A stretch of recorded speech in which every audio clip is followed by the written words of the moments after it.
Yo, so when Colossus first got added as a 7-star, he was kind of a meme for a while because he got dropped into the Titan Crystal and he was by far the worst champ in there. No one wanted to pull this guy, everyone was complaining about pulling this guy, so he was kind of a meme for a while, but since he got added to the base 7-star pool, I haven't heard much about him since. It's kind of like people have forgotten about Colossus, but I took mine to rank 2 a while ago now, so we're going to see what he can do. In this video, there's going to be some battlegrounds gameplay, some synergized gameplay, and some fully boosted gameplay. Right now, we're fighting this Winter Soldier with no boosts, no synergies, no nothing, just plain old rank 2 Colossus, and it's nothing impressive. He's not that impressive on his own, but with synergies his damage goes kinda crazy.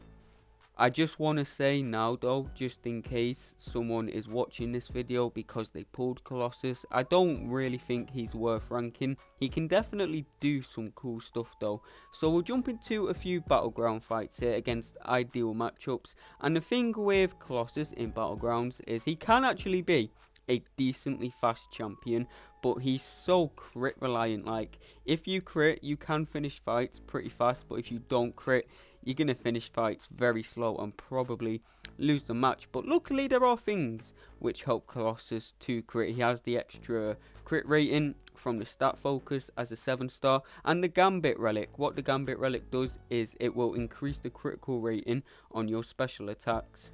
This only works on contact / physical special attacks, but luckily Colossus has just that. And this was a rank 2 versus rank 2 equal rank fight, and that Moman's down in 45 seconds. That's honestly not too bad. Moman's a pretty tanky defender.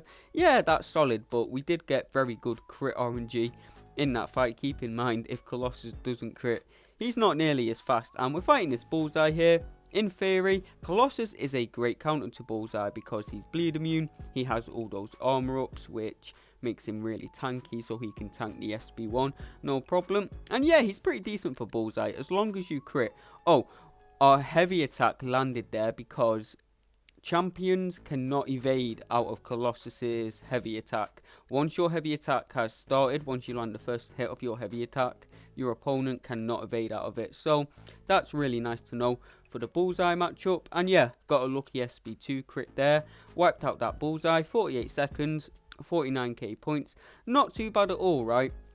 Last battlegrounds fight, we have this Nick Fury. And the thing with Nick Fury is he goes stun immune in his second life. So that means we will not be able to get our Fury in Nick's second life, because to get Colossus's passive Fury, he purifies a stun off his opponent with the heavy attack. So you need to be able to stun your opponent to get that Fury. So that's going to slow down the match a bit, but we still get it down at a decently fast time. And you can see those heavy attacks are slapping. 40k heavy attacks, pretty much 30k heavy attack there. One thing that would be a nice change for Colossus is make the striker stun be able to give Colossus a Fury from his heavy attack. I think that would be a really nice change. It will just let him counter Nick in his second life better, let him get that passive Fury and finish the fight out faster. But yeah, for a non-battlegrounds champion, Colossus didn't do too bad here. These were pretty fast battlegrounds fights. 60 seconds for a Nick as a rank 2 7-star. Pretty decent, but now we're going to be fully synergizing this guy up, because when Colossus is fully synergized, he's a whole different beast. He becomes one of the best mutants in the game. Omega Red gives us 2% extra attack rating for each armor up buff on us. That may not sound like a lot, but Colossus gains a lot of armor up buffs, so it's a very nice attack increase. And Juggernaut gives us a extra 1% attack rating for each armor up buff on us, so that's even more damage. And Emma gives us 2% increased combat power rate for each armor up buff on us, and that just lets us cycle SB2s faster. So yeah, that's really nice with a full synergy team. Colossus's damage goes really crazy. This synergy team also gives Colossus a lot of extra critical rating, which is really nice. It's gonna let him crit a lot more often. You can see we got that 600k health pool down really fast, and now we're fighting a 800k Quicksilver boss. The only thing you need to know here is when we intercept Quicksilver, we're going to get guaranteed critical hits. So yeah, our damage is going to go crazy on this node. Colossus may actually be a very strong champ for crit me because his damage is insane when he crits. He's just not that likely to crit when he's on his own, but with a full synergy team, he does gain a lot of extra crit rating, and yeah, it's pretty likely he will crit then. But yeah, as you can see there, that SB2 did massive damage. We got 36k mediums. Nothing's increasing our damage here, it's just giving us guaranteed crits. This is what Colossus's damage can look like if you get good crit RNG. 800k health down in 51 seconds. That's pretty insane. And now we're moving on to the fully boosted gameplay with mutant power backs. And yeah, Colossus with mutant power backs is a whole different guy. His damage goes off the charts because Colossus already gains a lot of extra attack rating for each armor up buff on him, right? When he gets to his SB2, each one of his armor ups has a chance to double, and with mutant power back boosts, you can just gain loads of armors. You can keep stacking and stacking armor up buffs, which gives you more and more attack rating. And yeah, that was a 32-second fight, crazy. And now we're going to be fighting this Gauntlet Terax. I think it's Grandmaster's Gauntlet, has about 800k health.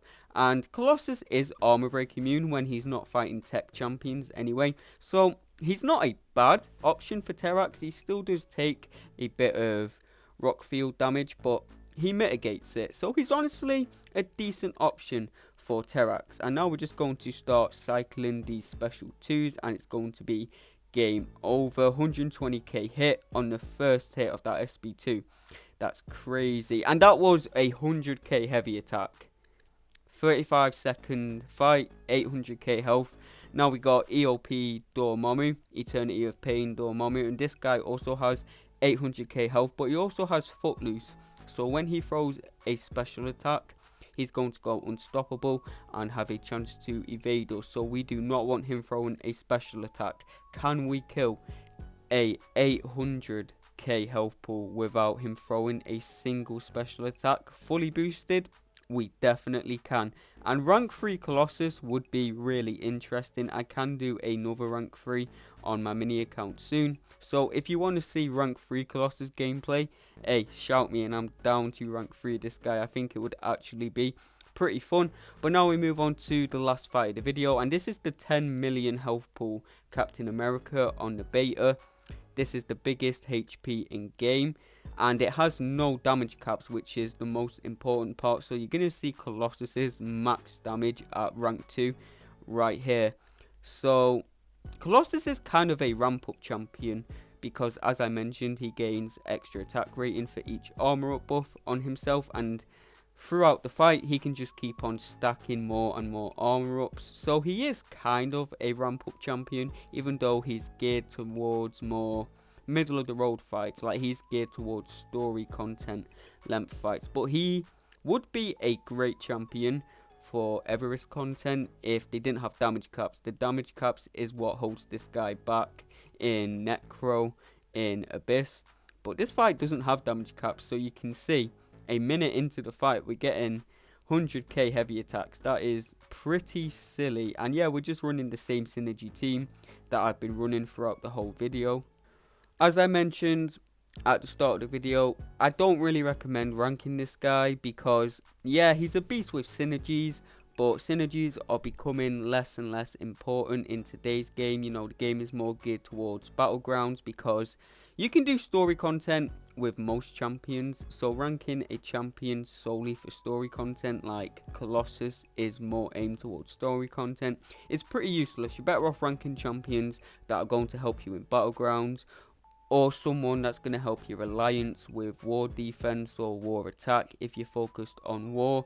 Because Colossus, he isn't good for war, he isn't really good for battlegrounds, he's a story content champ, and that's becoming less and less important. We really don't need to rank champions that are solely aimed towards story content. But you know, this guy has some nice utility, has a bunch of immunities, he's really tanky, has some good damage with a full synergy team. He's cool. So if you have no other mutants to rank and you need to rank someone, hey, Colossus, he's not bad, and he is pretty fun at rank 2. We're landing some massive basic attacks here. But yeah, that's about all I have to say on Colossus. We get this fight down in 5 minutes, which is really good for a 10 million health pool fight. That's 2 million health per minute. And a battlegrounds fight is about a minute. A battlegrounds fight is about 300k HP. And Colossus is taking down 2 million HP in a minute with synergies at least. But yeah, that's about all I have to say on Colossus. If you enjoyed the video, I'd appreciate it if you could leave a like and subscribe, and I will see you all in the next video.